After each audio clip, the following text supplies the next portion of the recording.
So what else have you been watching this week, Brian? I have been watching and listening to Extreme. Nuno Bettencourt is back, and he's back with a vengeance. They did this like little segment where he's talking to the bandmates on the phone. He's like, "Oh man, I can't decide what to put out as the second single. Like we've got this great '80s throwback song, we've got this more modern song, and just can't decide what we're gonna put out there." And then like the next day, he dropped both songs. I'm saying he as if he's the band, but he's just a guitar player who is one of the best guitar players in the world. Yeah, I have to say I enjoyed both songs immensely. It's pretty much just a return to form. It's like they never left. What's amazing about it is his sound is so dry and clean. Like there's nothing between his picking and what you're hearing. He's not hiding behind anything, and his rhythm is so tight. Like I think the most underrated part of his playing is his rhythm. He's throwing in all these little fills and licks and just keeping it interesting. I've seen like Herman Lee talk about how in Dragon Force that's the method he uses. Like if they go back to the verse, he's going to try something a bit different and put a twist on it, and that's what Nuno's doing in these songs.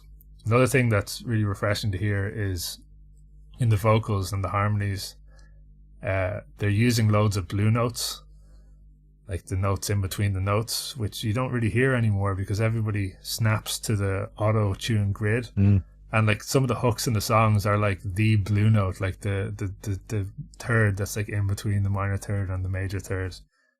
I was kind of curious about it. I was listening to people talking about it, and it kind of, I don't know if this is the truth now, but it made a lot of sense to me, the backstory to the blue note, or the blue notes. There's more than one blue note. There's a tritone blue note, and there's like a major third blue note with a minor twist. But when African music merged with Western music, like Western music is built on the do re mi fa sol la ti do, like a really clinical sound, and then the African music came over with which was more pentatonic based and hexatonic based, and so that clash of the minor and the major is like what created all those notes in between. You probably know more about the story behind that, do you? I actually don't know.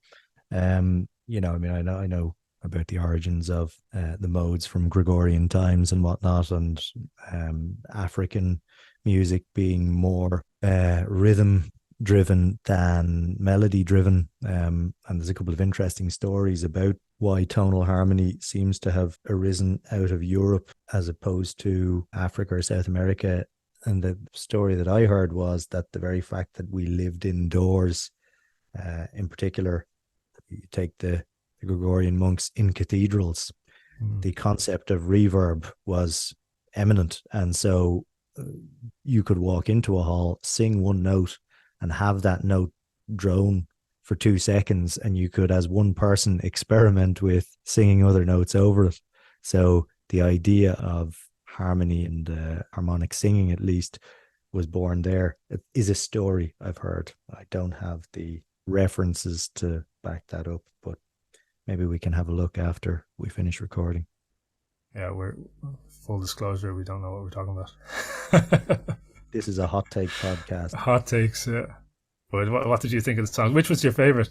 I think probably Rebel was my favorite. That's the swingier of the two. It's kind of like it's the more modern one. The Banshee is the throwback one. Yeah, it's kind of got this 6/8 kind of vibe to it. The parts of it reminded me of the song Walk from Pantera, but in a much more extremely groovier way. The other thing beyond the music, which I personally enjoyed, was I actually thought the music videos were very tasteful. I think making a rock music video these days is getting more difficult. And these guys were around in the era of hair metal and the rock video. But I just thought they were shot very nicely, particularly that one for Rebel, which is just them in, I guess, a rehearsal studio. And they just seem like they're having a lot of fun, and it seems very natural and all the rest. They were in that room for, I think, the Banshee music video that's in like loads of movies and other music videos. The Foo Fighters thing with the big white lights overhead. Yeah, I think that's a room that just loads of things, like the Batmobile scenes in the Christopher Nolan movies. I think that's the same room. Was it also the same room that, what was that? The Foo Fighters song with the big army? Pretender. Pretender.